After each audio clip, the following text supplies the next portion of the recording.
지극정성을 다하는 국민의 방송 KBS 김용민 라이브.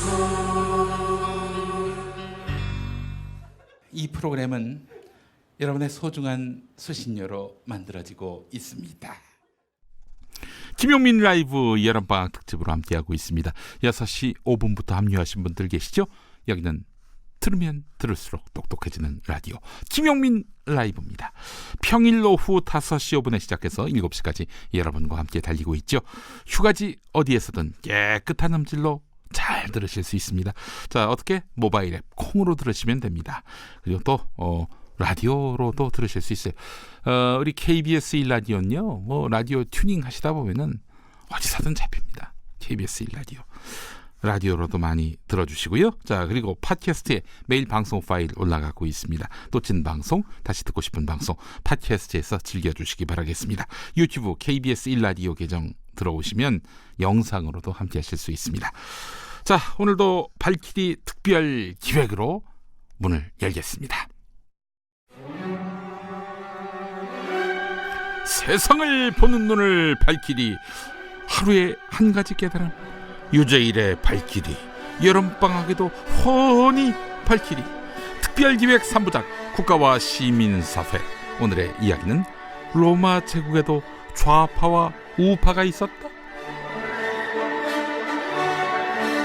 자, 정치평론가 유재일 씨 또 모셨습니다. 어서 오십시오. 안녕하십니까, 유재일입니다. 네, 세상을 보는 눈을 발키리, 유재일의 발키리. 어제부터 네. 특별기획 3부작으로 함께하고 있습니다. 네. 자, 오늘 이야기 또 이어가도록 하겠습니다. 네, 이제 국가 시민사 2부인데요. 네. 이제 로마로 넘어왔습니다. 네, 그러니까 로마 그리스가 결정적으로 다른 건 제국이었다는 거죠. 그렇습니다. 제국이었다는 거죠. 예, 예. 그러니까 그리스 식민 도시들은 전혀 중앙의 통제를 받지 않은 독립국가들이었는데 로마는 식민 활동을 하고 그걸 중앙이 지배합니다. 그 큰 넓은 영토를 어떻게 다 지배를 했을까? 그러니까요. 신기하죠. 황제의 지배 아래 둔다는 것이 네. 쉬운 일이 아니었을 때도 교통과 통신이 뭐 지금 같지 않잖아요. 그렇죠. 예, 뭐 어디서 반란 일으키면 네. 반란 일으켰어? 네. 그 소식이 그 본국에 전달되기도 많은 시간이 걸릴 것이고 네. 또 그렇게 해서 이제 진압하러 또 가려면 또 시간이 걸리고. 네. 그런데도 어떻게 유지가 됐나 몰라요. 일단 첫 번째로 성벽을 부셔버립니다. 성벽을 부셔버린다. 네. 일단 이제 수습하러 갈 때. 일단 정복을 하면 네. 거기에 성벽을 부셔버리는 거죠. 그래요. 네. 성벽이 성벽이 없으면 저항할 엄두를 잘 못 내게 되죠. 애초부터 네. 정복할 때는 성벽을 없애버린다. 네, 일단 정복에 성공하면. 그렇군요. 그리고 그 다음엔 네. 가도를 냅니다. 길을 내요. 길을 내면 행군 속도가 빨라지죠. 그러네요. 그리고 이제 물자 운송을 할 때 수레를 쓸 수 있게 되니까 네. 군대 이동이 엄청나게 쉬워지죠. 그러니까 조금 전에 그 의문에 대해서 네. 로마는 길에서 답을 찾은 겁니다. 길에서. 그리고 그 길은 군단병들이 깔죠. 군인들이 깔았습니다. 그 예, 길을. 예. 그런데 문제는요. 군사적인 통제술이기도 한데요. 네. 근데 이 길이 생기니까 뭐가 당연히 발달하냐면 상업이 발달합니다. 그러네요. 교역이 발달을 하죠. 네. 그러니까는 군단병들은 전투도 했지만 네. 공병이기도 했죠. 이들이요 길도 만듭니다. 예. 길도 이렇게 만들 뿐만 아니라 강에 다리도 만들어요. 콘크리트로. 콘크리트로? 콘크리트로. 당시에? 네. 당시에 콘크리트가 있었습니까? 네, 얘들이 콘크리트 타설을 해요. 호호. 그 로마가 멸망한 다음에 그 교각은 남아가지고요. 19세기에 부십니다. 그 로마 군단병들이 만들었던 그 강을 건너는 교각을. 세상에. 예. 나무는 썩어서 그 상판은 없어졌는데 네. 콘크리트 교각은 남아서 그거를 운합하면서 19세기 없애요. 오. 그러니까 로마의 군단병들의 공병 능력은 대단하다고 봐야죠. 그러니까 이들이 길을 깔고 그 물길이 됐건 육지가 됐던 이들이 가는 곳엔 길이 생기는 겁니다. 그러니까 뭐 네. 조기의 수습이 가능하겠네요. 그쵸. 지금 오늘 시대의 그 조기하고는 좀 네. 개념이 많이 다르지만 네. 예. 시간당 5km의 행군과 하루에 5시간 25km 행군을 기본으로 했다고 하죠. 시간당 5km 가능합니까? 군대 가서 다 5km씩 하죠. 지금 대한민국 육군도. 아 그래요? 네, 빨리 걸으면 50분에 5km 걷고 10분 쉬고. 네, 그래요. 제가 오뚜기 부대를 나와서 잘 압니다. 오뚜기 부대만의 얘기는 아닙니까? 얘기는 아닌데 행군하면 오뚜기 부대니까. 예, 알겠습니다. 네. 예. 5km 걸을 수 있습니다. 그런데 예. 대단한 건 이 사람들은 샌들을 신고 걸었다라는 게 발바닥이 얼마나 굳은 살이 박혔을까. 네. 그래요. 그렇다면 로마 제국의 길, 가도 같은 경우는 네. 로마 제국에게는 이제 통치 메커니즘이었겠네요. 통치 메커니즘이죠. 네. 그리고 이제 여기서 문제는 가도를 하니까 네. 교역이 발달한다고 했잖아요. 네네네. 상업이 발달을 하고 노예 노동에 의한 대량 생산이 벌어져요. 그러네요. 대농장이 생겨나고요. 네. 제국의 정복 활동을 통해서요. 네. 그러니까는요. 그리고 자영농이 그 결과 몰락합니다. 이게 참 교역의 아이러니인데요. 네. 교역을 하게 되면 예. 부익부 빈익빈 현상이 벌어집니다. 그리고 사회 양극화가 벌어지죠. 그게 제국에 있어서 제국을 만드는 거는 평등한 시민들의 힘이었는데 네. 제국을 구축하고 났더니 사회가 분화되는 거예요. 네. 그리고 갈등이 생기죠. 그러니까 이익을 골고루 나눠주는 게 아니라 네. 특권 계급의 성장을 합니다. 이 가도와 교역은 특권 계급의 성장을 돕게 되죠. 아, 그렇군요. 그리고 거기서 이제 그 식민지에도 부역자들이 생기고요. 우리가 친일 그러지 않습니까? 네. 친로마 세력이 생기는 거예요. 그렇죠. 그래서 이제 보면은 성서에서도 나오지 않습니까? 네. 뭐 바리새니 이런 사람들도 결국은 친로마로서 부역을 하면서 이익을 독점했었던 사람들. 바리새인들 같은 경우는 이제 겉으로는 네. 자기 민족 우선시하고 그러는 것 같지만 네. 뒤로는 그 기득권 체계 속에서 로마 그렇죠. 제국에 부역해요. 그렇죠. 예. 그래서 이제 그 괴뢰 정부를 세웠다가 나중에는 빌라도 총독으로 바뀌잖아요. 그렇습니다. 그렇죠. 왕에서. 예. 그 왕이 이름이 뭐였죠? 헤롯. 헤롯이었죠. 예. 아는 게 나오니까 네, 너무 네, 기분이 좋습니다. 네. 예. 그 로마가 괴뢰를 이렇게 성립을 해놨던 그 헤롯 왕에서 나중에 빌라도 총독으로 성서에서도 바뀌죠. 예. 그러니까 이렇게 괴뢰 정부를 세우고 그리고 식민지에 있어서의 이익, 징세를 하고 네. 상업적인 이런 걸 하면서 사회가 양극화됩니다. 네. 그러니까 대농장 계급과 보통 이제 원로원파라고 하죠. 네. 그리고 자영농이 몰락하는 이 과정에서요. 원로원파와 민중파로 이 로마의 로마가- 시민사회가 로마의 시민사회가 두 쪽이 납니다. 네. 그래서 이제 그거의 시발점이 된 게 스키피오 아프리카누스의 손자들인 그라쿠스 형제들. 이들이 자영농을 보호하고 시민을 보호해야 된다. 네. 이 부익부 빈익빈, 이 대농장에 의한 자영농의 몰락, 시민의 몰락을 이들이 우리의 전우였는데 이들을 경제적으로 몰락시켜서는 되겠느냐. 네, 네, 이런 네. 얘기를 하고 이들이 암살을 당하게 되죠. 그렇죠. 이렇게 예. 그러니까 민중파의 등장을 알리는 이들이 암살을 당하게 된 다음에 그 다음에 이제 이 로마는요 내전 상태로 빠져들게 됩니다. 그렇습니다. 일단 그라쿠스 형제를 죽일 때요 가짜뉴스 마타도어도 있어요. 그래요. 그들의 토지 분배 정책과 소득 분배 정책을 뭐라고 얘기했겠어요? 포퓰리즘. 포퓰리즘. 그래요. 네, 그리고 저들이 황제가 되려고 하고 그러니까 그라쿠스 형제는 독재자가 되고 왕이 되려고 한다. 저들은 포퓰리즘 정책을 통해서 네. 왕이 되려 한다. 독재를 하려 한다. 좌파 독재를 하려. 좌파 독재를 하려 한다. 어째 똑같죠? 2000년이 지나도. 글쎄 모르겠습니다. 네. 똑같은지는. 예. 자로젠 듯한 중립을 취해야 되기 때문에 네. 저희가. 예. 네. 그다음에 이 두 형제가 죽은 후에 로마의 시민사회는 두 쪽으로 갈라져요. 원로원파하고 민중파. 네. 그러니까 이렇게 되면서 민중파는 민의 호민관을 중심으로 뭉치고요. 그리고 이제 지지 기반은 서민층이죠. 네. 원로원파는 기득권층, 대농자 소유주들. 아무래도. 그러니까 예, 이렇게 원로원은 보수 정당 그리고 호민관을 중심으로 뭉친 민중파 같은 경우는 좌파 정당. 그렇죠. 좌우 이렇게 볼 수 있는. 네. 그게 원형이 생기는 거죠. 네, 네, 네. 이렇게 됩니다. 그런데 이 문제는요. 역사상 처음 겪는 갈등이잖아요. 시민사회 내. 그렇습니다. 정권 교체가 자연스럽게 됐을까요? 불가능했을 거예요. 대한민국도 현대민주주의 사회에서 아시아에 공화제를 도입한 몇 안 되는 나라 바로 대한민국에서도 정권 교체가 굉장히 어려운 일 아니었습니까? 그러니까 처음에는 집정관, 호민관, 법무관을 서로 이렇게 배출하면서 갈등은 있었지만 정권 교체가 비스무리하게 되다가 결국은 이 양사이를 마리우스라는 사람이 등장하고 마리우스 술라가 등장하면서 상대를 대숙청을 합니다. 아하. 대숙청을 하면서 결국은 내란 상태에 빠지게 되죠. 내전 상태. 네, 그 내전 상태에 맨 마지막 최후의 대결을 한 게 원로원파의 폼페이우스와 민중파의 카이사르. 아, 그래요. 그리고 민중파의 카이사르가 승리를 하죠. 근데 이 피 흘리는 내전을 겪고 난 다음에 뭐 민주정부, 임기제 이런 걸 세운 게 아니죠. 네. 정권 교체란 개념을 폐기해 버립니다. 집정관을 교체한다 이런 게 아니라 종신 집정관, 종신 호민관 두 개를 합치죠. 네. 그게 황제입니다. 황제. 그래요. 네. 이제 민주주의 혼란을 겪으면요. 네. 이제 많은 국민들이 이제 사실 강력한 네. 대통령을 네. 원하게 돼 있어요. 네. 특히 또 요즘에 뭐 전 세계가 다 그런 주의로 가고 있지 않습니까? 네. 지도자하면 다 스트롱맨. 예. 그래서 이게 재밌어요. 이 집정관과 호민관의 권한을 뭉쳐놓은 거. 그게 현대도 있습니다. 그게 대통령이죠. 대통령이요. 근데 대통령과 황제가 다른 게 있다면 예. 임기가 있는 거죠. 아, 그러네요. 예. 종신이 아닌 황제.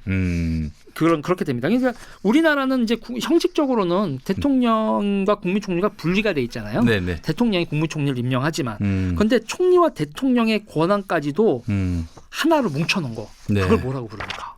총통이라고 부르죠. 총통, 그렇죠. 그리고 종신이죠. 네.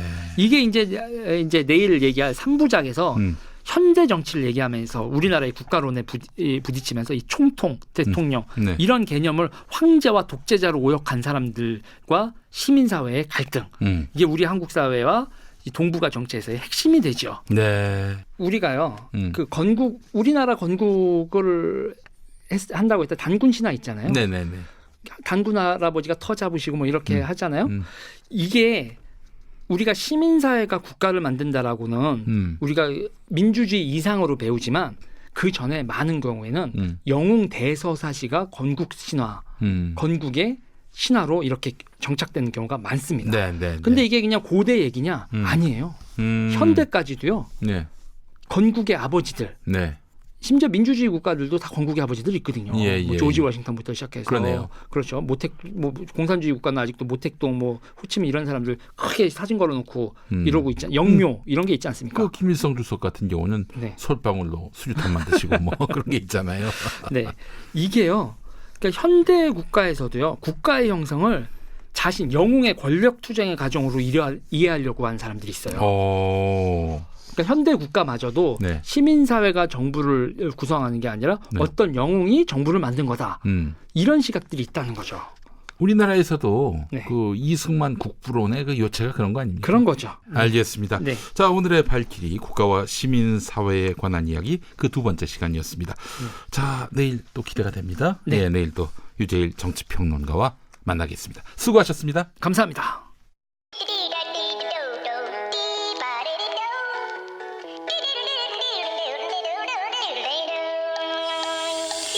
여러분은 지금 김용민 라이브 여름방학 특집 김용민의 큰 그림을 듣고 계십니다.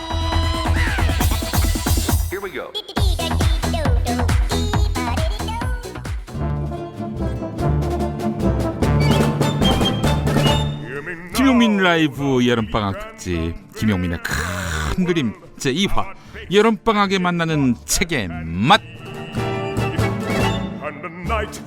여름방학 특집 오늘도 두 번째 시간 책의 맛 특집입니다. 자, 함께해 주실 두 분 김용민 라이브의 보석. 네, 우선 김갑수 문화평론가 어서 오십시오. 네, 보석의 종류 중에 뭡니까? 에메랄드. 아름다운 걸 해주시네요. 예, 그렇습니다. 진주빛. 예. 근데 제가 아마 에메랄드밖에 몰라가지고 어떡하죠? 뭐가 있죠 또? 보석. 호박도 있죠. 호박? 네. 알겠습니다. 자, 호박 정선태 교수님 어서 오십시오. 네, 안녕하세요. 국민대학교 한국어문학부 교수님이신데 제가 태어나서 호박이란 말은 처음 듣습니다. 수박으로 하겠습니다. 여름이니까. 네. 난 에메랄드 좋아해. 자, 지난주에 저희가 국화학할 얘기를 다 못했습니다. 시간이 모자라서 네. 많은 분들이 이거 좀 더 얘기해달라. 도대체 일본은 왜 우리 한국을 저렇게 우습게 보고 있는 것인가 하는 부분에 있어서 좀 더 깊이 있는 얘기를 듣고 싶어 하시는 분들이 많았습니다. 정 교수님. 네, 오늘 준비한 책도 만만치가 않아서 네. 길게 말씀드리기는 좀 어려움이 있고요. 네. 지난 시간에 다 못했던 부분 짧게 말씀드리면 이렇습니다. 네. 이 국학할 마지막 얼음에 가면은 이런 구절이 있습니다. 참다운 죄의 문화는 내면적인 죄의 자각을 통해 선행을 하게 된다. 반면 진정한 수치의 문화는 외면적인 강제력을 통해 선행을 하게 된다. 수치는 타인의 비평에 대한 반응이다라고 얘기하는데 일본의 문화의 그 저변에는 바로 외면적인 강제력을 통해 뭔가를 행하는 그런 타인의 비평에 아주 예민하게 반응하는 일본인의 문화적인 그 틀이 놓여 있다는 것입니다. 그 말씀 중에 한 20% 알아들을까 말까. 근데 다른 사람의 어떤 그 시선 네. 굉장히 그 민감해한다. 네, 일본이 그 과도할 정도로 남의 시선을 의식한다는 말을 많이 하는데요. 네네. 그 근거가 바로 이 수치의 문화가 아닌가 싶어요. 특히 남의 시선이라고 해도 이웃나라, 특히 아시아인들의 시선이 아니고 서양인들의 시선에 대해서 아주 민감하게 반응합니다.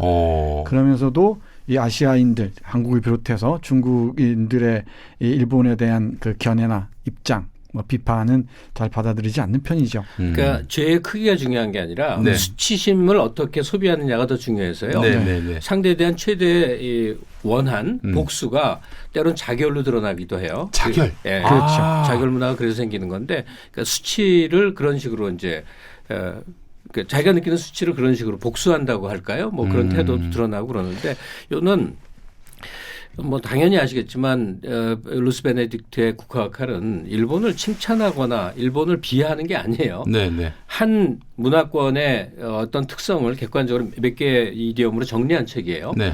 그러니까 이 얘기를 거듭거듭 하게 되는데 공연히 한일 간에 뭐 적대감을 부추기고 싶다거나 뭐 이런 게 아니라 네.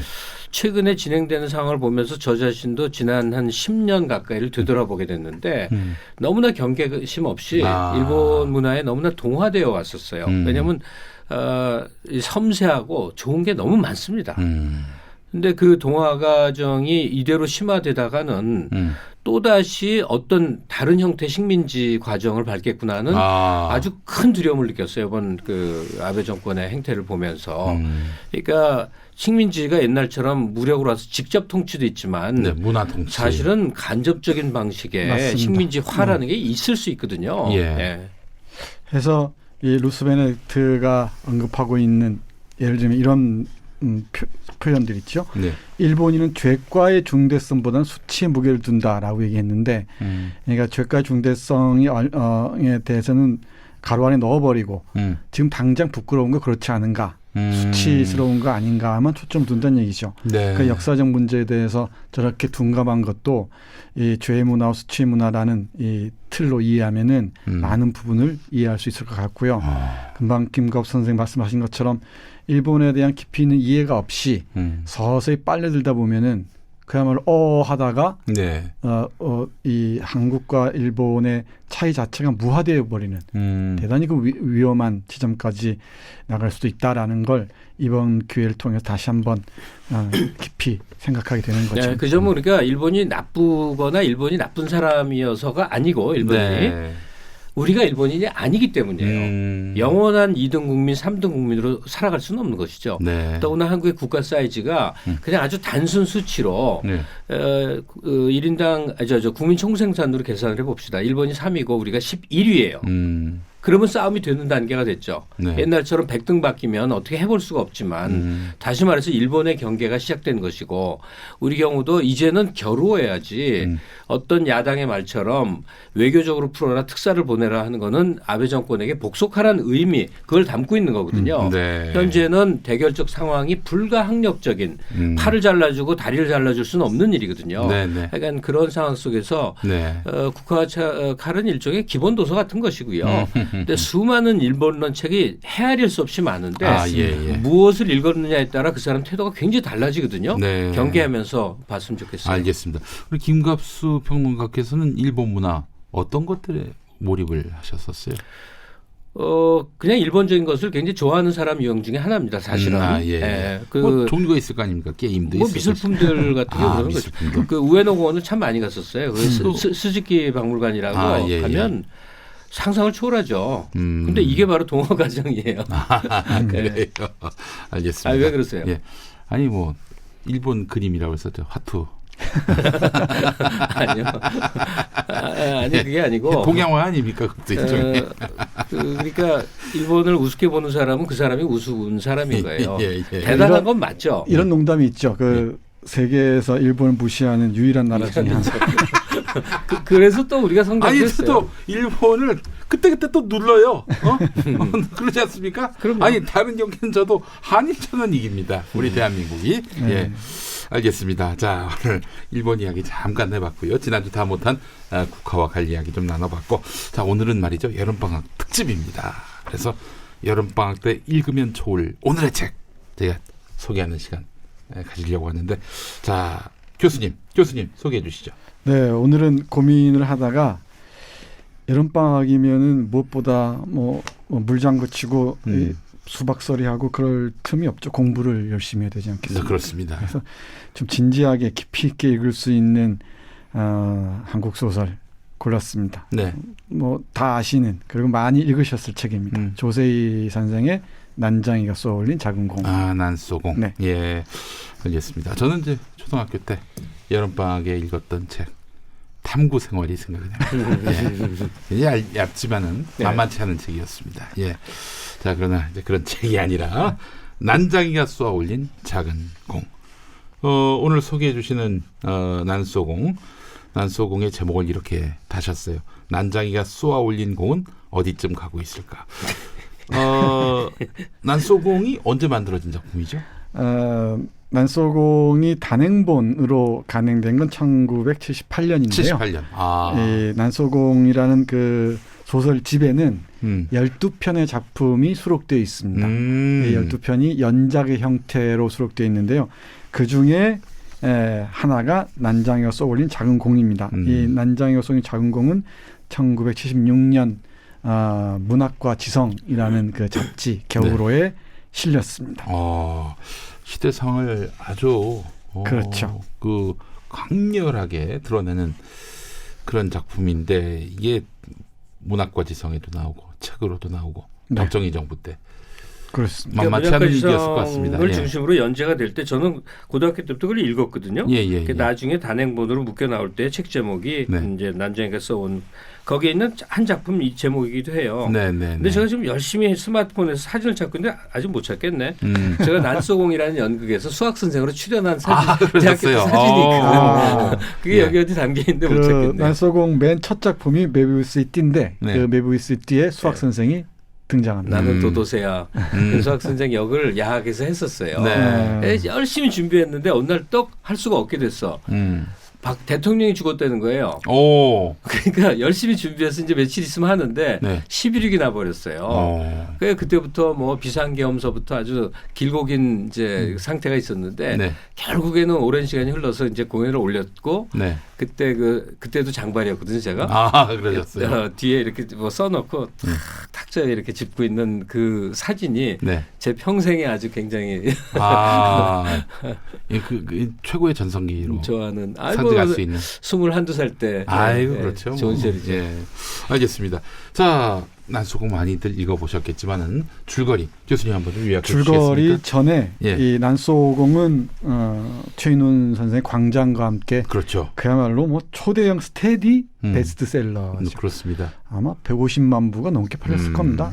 이런 우리 출판 역사에서 이런 사례가 있을지 모르겠는데 그냥 어마어마하게 많이 읽힌 작품이고요. 그만큼 또 많이 팔린 것이 옛날 얘기가 아닌 거예요. 맞습니다. 지금도 생동하고 있는 오늘의 이야기이기도 하고. 제가 1학년 그 수업에서 늘 이 마지막 부분에 이 난쏘공을 읽히는데 학생들이 에세이를 작성하는 거 보면은 이 난쏘공의 얘기는 지금 우리들의 얘기와 거의 다르지 않다. 자기 이야기라고 쓴 학생도 있습니다. 맞습니다. 자기 얘기와 크게 다르지 않다는 거죠. 자기 가족 얘기와. 그런 점에서 현재도 거의 40년이 넘었죠. 40년 넘었는데도 그 현실적인 힘을 발휘하고 있는 작품입니다. 그만큼 고전의 반열에 올랐다고 할 수 있겠죠. 완벽한 고전이고요.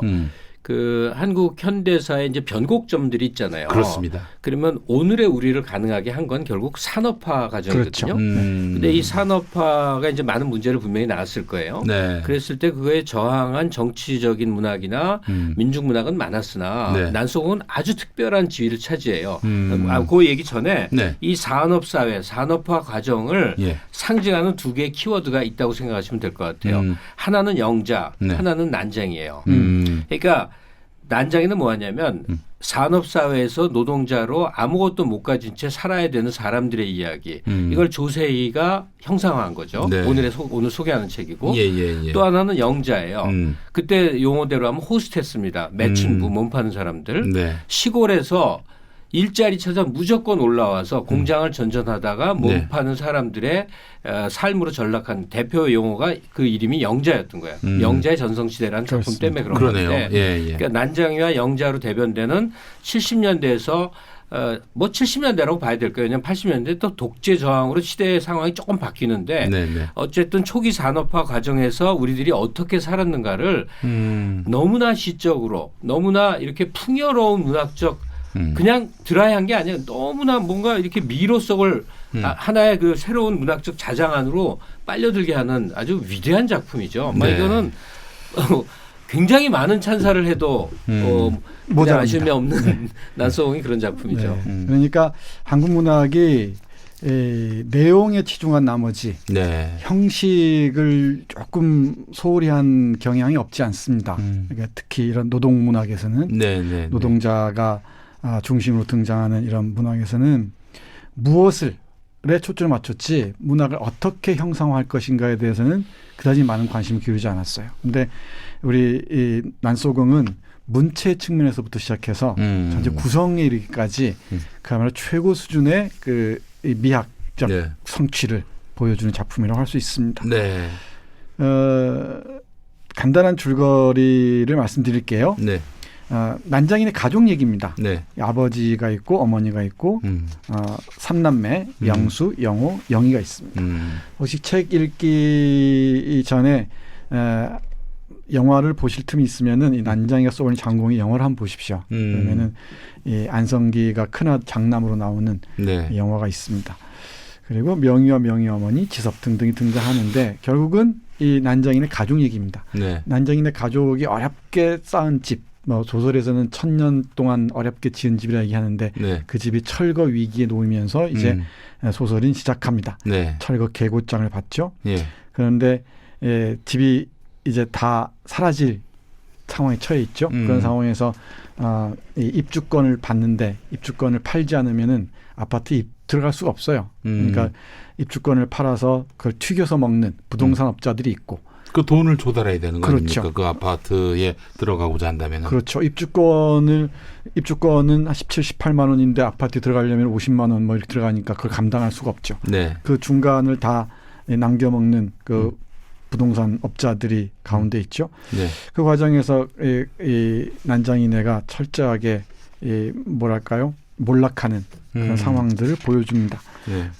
그러니까 이 난장이인 아버지는 온갖 일을 다 했었어요. 채권 매매, 칼갈이, 건물 유리닦기, 수도 고치기 다 했었는데 점점 몸이 힘들어지면서 일도 못하게 되죠. 그리고 이 어머니뿐만 아니고 영호, 영수, 영희까지 다 네. 인쇄공장이나 철공소, 빵집에서 다 일을 합니다.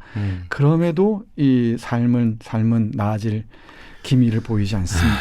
그러다가 결국 아버지는 공장 굴뚝에서 떨어져 어이구.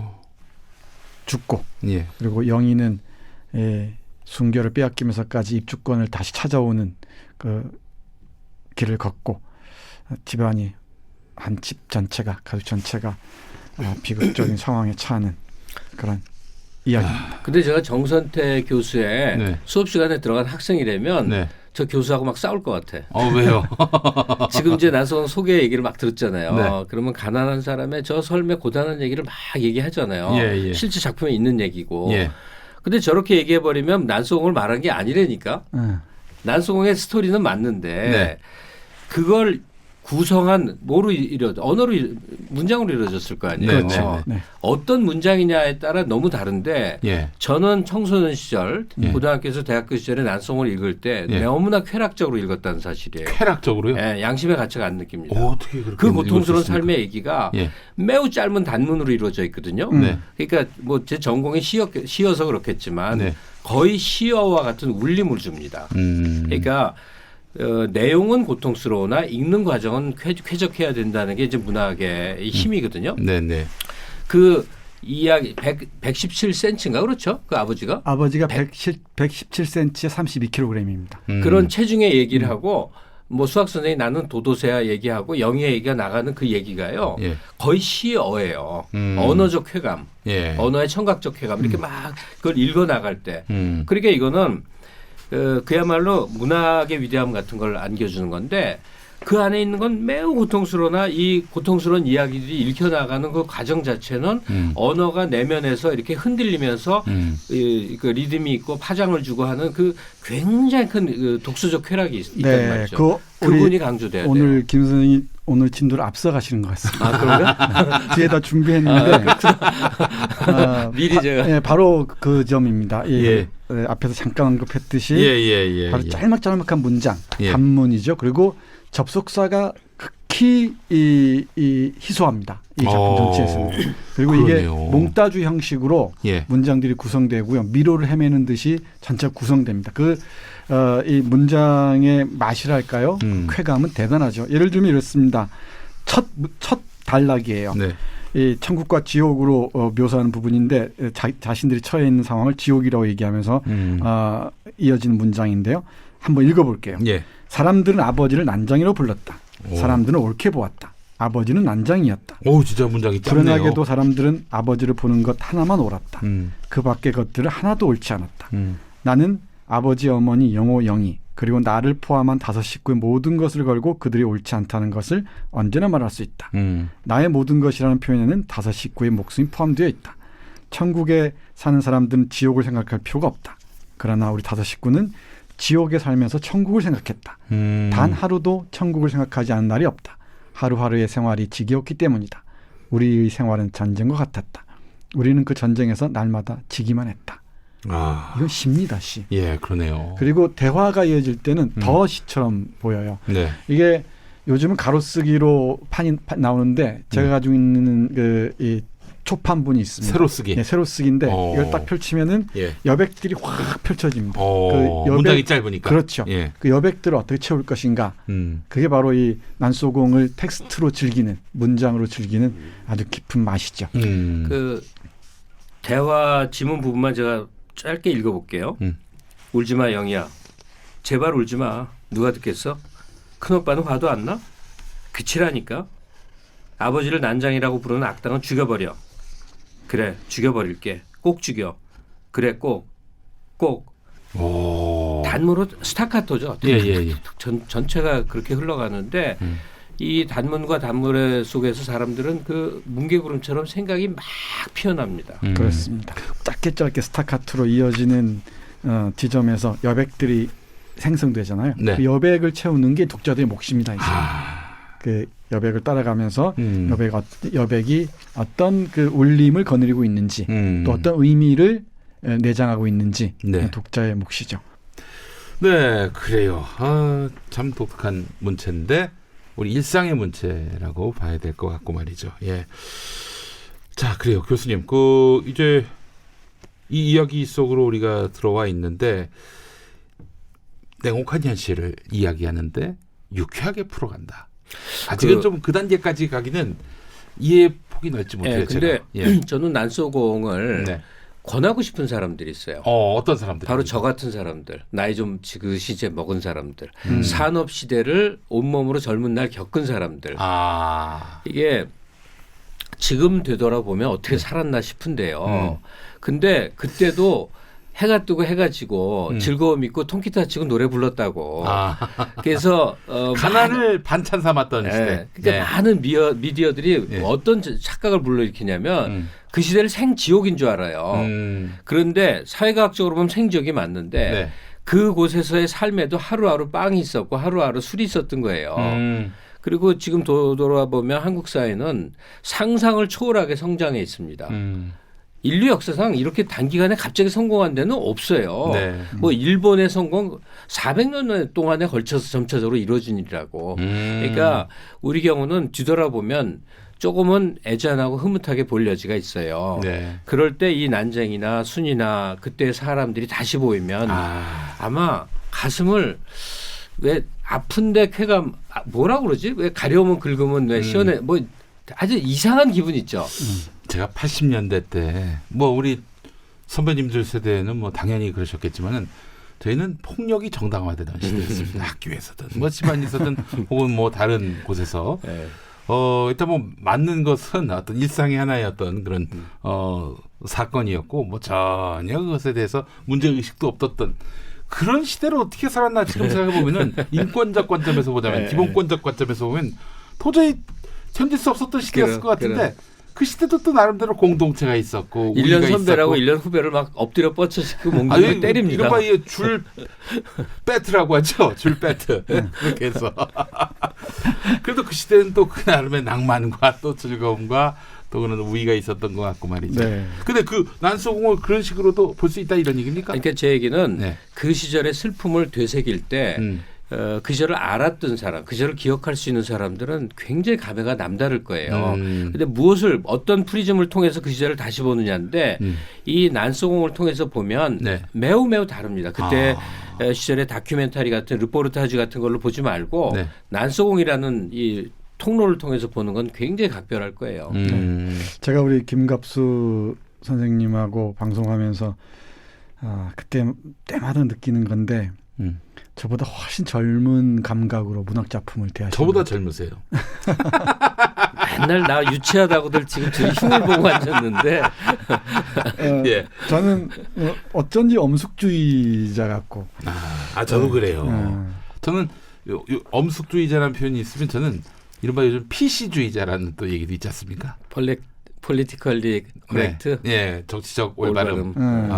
그런 것도 있습니다. 꼭 그런 건 아닌데 하여튼 거기에 이제 말하자면은 포위가 된 그런 느낌도 받고 말이죠. 네, 아니 김용민 씨는 항상 느낌이 일관돼 있죠. 옳은 소리를 하는 망나니. 그래서 이상한 낯설음을 주는. 네. 그래요. 다시 진도로 가야 될 것 진도 같습니다. 나가시죠. 예. 이 김 선생님 말씀하시는 그 쾌감이라는 점을 잘 이해하셨으면 좋겠습니다. 네. 문장 하나하나, 이 단락 하나하나, 대화 한 마디 한 마디가 어떤 미적 울림을 우리에게 선사하는지 그 지점에 초점을 맞추면서 읽으시면은 전혀 다르게 다가오지 않을까 싶네요. 그런데 이 아파트 이 분양권을 얻기 위해서 이렇게 뭐 말하자면 성폭행을 당한 거 아니겠습니까? 이런 참담하고 내혹한 현실은 어떻게 직시할 수가 있는지 직시를 못할 것 같아요. 성폭행을 당하는 셈이죠. 네. 궁극적으로는 예. 그 자신의 집의 입주권을 네. 싸게 사간 다른 집들보다는 비싸게 판 편이죠. 근데 그것도 궁극적으로는 영의를 꼬드기기 위한 수책 중에 하나였겠지만은 예. 결국은 그 남자를 따라가서 이 입주권을 훔쳐오는 거죠. 훔쳐오긴 하는데 그 안에 성적인 전 폭행이라고 봅니다. 성적인 폭행이 분명히 그러니까 있었죠. 그 아파트 입주권이 뭐라고 이런 횡포가 벌어지나 한다면요. 네. 그냥 그 시절에 우리를 있는 그대로 보죠. 뭐 두 집 건너, 세 집 건너, 가장 아버지가 네. 지금은 뭐 눈물겨운 아버지의 모습을 얘기하지만 실제 아버지들은 들어와서 자기 아내를 여자들은 사흘마다 패야 된다고 발길질하고 팹니다. 예. 아이들을 매일 때려요. 뭐 그런 삶을 살던 시절의 얘기거든요. 그러니까 전 사회의 야만성 그리고 그 속에서 못 가진 사람들의 더 극악한 삶의 조건들 이게 그리 멀지 않은 시기에 한국 사회의 모습이었고요.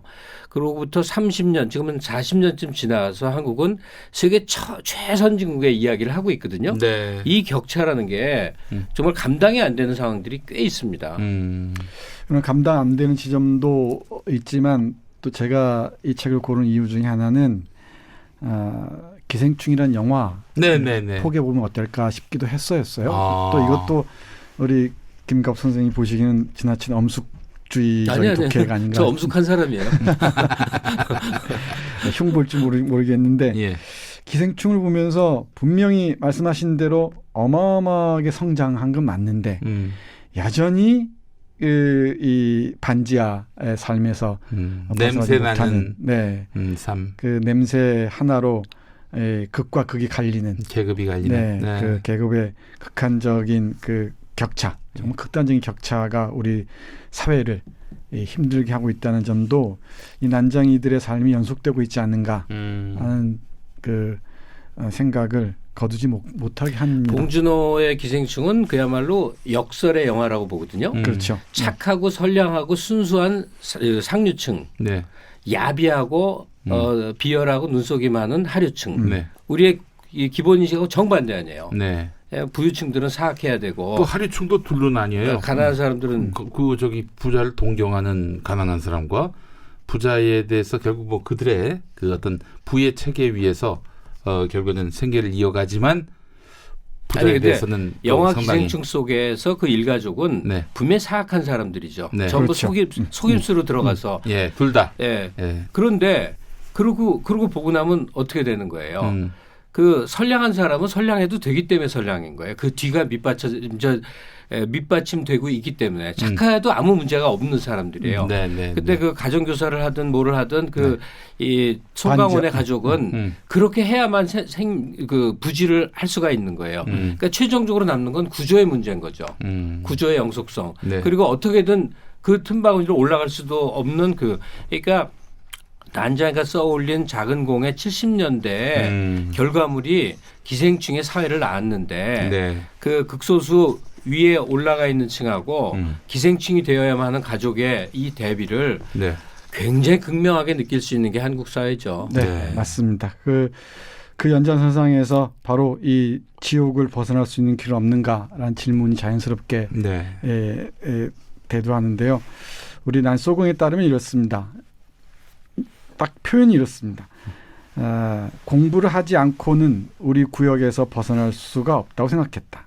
세상은 공부를 한 자와 못한 자로 너무나 엄격하게 나누어져 있었다. 끔찍할 정도로 미개한 사회였다. 우리가 학교 안에서 배운 것과는 정반대로 움직였다. 이 작가 조세희의 눈에 이 70년대 한국 사회는 끔찍할 정도로 미개한 사회였고요. 정말 이 학벌이 계급이 되고 그리고 이 학교에서 배운 것들은 전혀 쓸모가 없이 네. 세상 거꾸로 돌아가는 그런 사회였다는 것이죠. 하면서 이 둘째인 영수의 메모에 이렇게 적혀 있어요.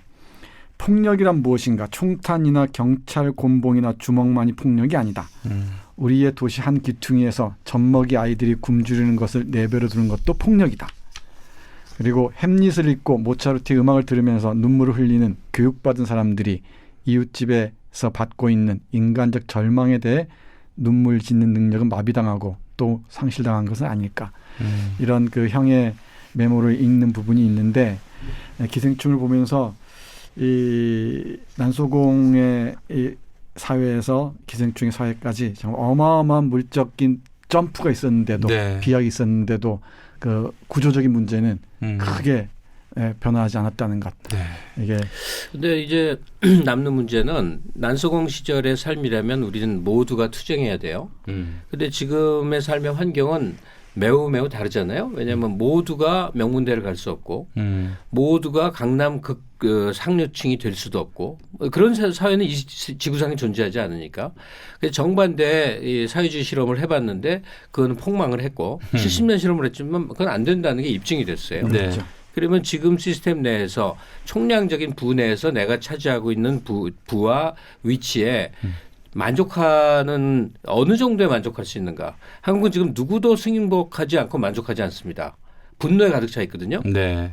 경제 지표가 세계 10위권이 돼도 지금 그렇거든요. 이건 나쁜 뜻이 아니에요. 더 성장할 거라는 가능성의 모습이긴 한데 네. 그러는데 그러기엔 너무 힘들어. 행복하지 않은 거예요. 그러니까 지금부터 우리가 집중적으로 할 토론은 바로 그건죠. 현재 삶의 조건에서 더 나은 개선을 위해서나 부당한 거에 대한 싸움 못지않게 현재적 조건에서 내 삶이 얼마나 행복한 것으로 긍정적인 것으로 받아들여질 수 있냐 이 양면을 이제 가져야 될 때가 된 거죠. 그게 난소공의 시대가 아닌 이제 기생충의 시대에 와서 할 수 있는 생각인 거죠. 네. 네. 맞습니다. 난소공예 세대의 고민과 어떤 뭐 실천 그리고 기생충의 시대의 고민과 실천의 그 양상품이 다르겠죠. 네. 네. 이 난소공의 마지막에 이르면서 여러 가지 생각이 겹치게 되는데 기생충하고 계속 생각이 겹친다는 얘기인데 일테면 영희가 네. 이 고통스러워 한다 그랬잖아요. 네. 이 주권을 다시 가져오기 위해서 그 과정에서 영희가 그 치욕을 겪으면서 이 울부짖는 장면이 있습니다. 독백처럼 서술되고 있는데 역시 이 문장이 맛과 함께 네. 잠깐 들어주셨으면 좋겠습니다. 네. 우리는 출생부터 달랐다. 나의 첫 울음은 비명으로 들렸다고 어머니는 말했다. 나의 첫 호흡이 지옥의 불길처럼 뜨거웠을지도 모를 일이다. 나는 모태에서 충분한 영양을 보급받지 못했다. 그의 출생은 따뜻한 것이었다. 나의 첫 호흡은 상처난 곳에 산을 흘려넣는 아픔이었지만 그의 첫 호흡은 편안하고 달콤한 것이었다. 성장 기반도 달랐다. 그에겐 선택할 것이 많았다. 나나 두 오빠는 주어지는 것 이외의 것을 가져본 경험이 없다. 어머니는 주머니가 없는 옷을 우리에게 입혔다. 그는 자라면서 더욱 강해졌지만 우리는 자라면서 반대로 약해졌다. 그러니까 이 부의 대물림 정도가 아니고 태어나면서부터 계급이 고착돼 버리는 이런 비극성이 난소공예에서 얘기하고 있는데 비극성을 얘기하고 있는데 지금은 뭐 다른 방식이긴 하지만은 이 대물림 계급의 대물림이 이 뭐랄까 고착되는 양상을 보이지 않는가 싶기도 합니다. 또 더 얄팍하게, 더 네. 치밀하게, 더 악랄하게 이루어지고 있는 게 아닐까요? 네, 맞습니다. 이 영화 이게 나와서 말씀인데 국가부도의 날이라는 영화를 보면은 네.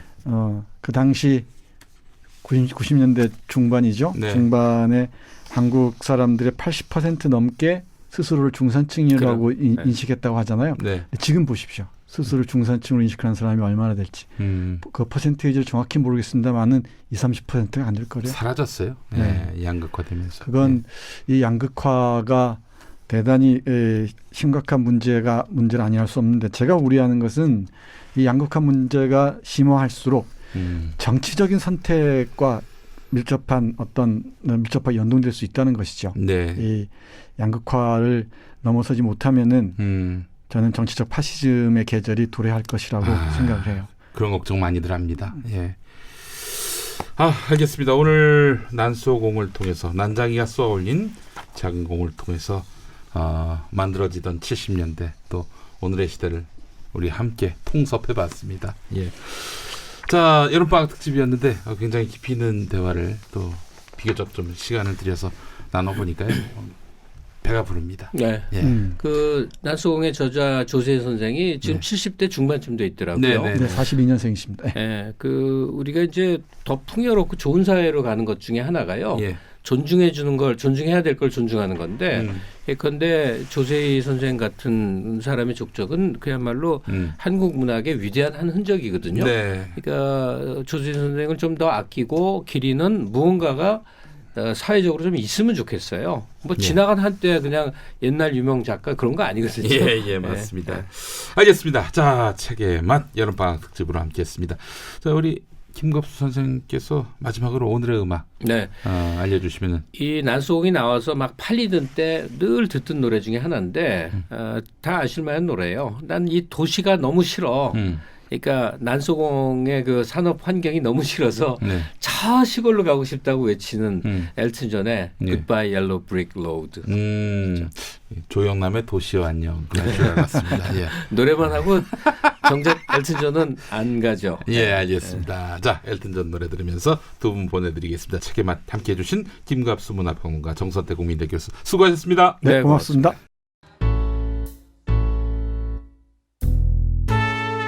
자, 김용민 라이브 오늘도 애청해 주신 여러분들 선물 받으실 시간이 됐습니다. 카카오톡 플러스 친구에서 김용민 라이브 입력하고 친구 추가한 다음에 여름방학 특집 후기 보내주시면 저희가 시원한 선물 보내드리겠습니다. 자, 오늘 방송 별 5개 중에 몇 개인지 보내주시면 추첨을 통해서 아이스커피 모바일 쿠폰 보내드리겠습니다. 지금 바로 보내주세요. 자, 김용민이었습니다. 저는 내일 오후 5시 5분 기약하겠습니다. 좋은 저녁 보내십시오.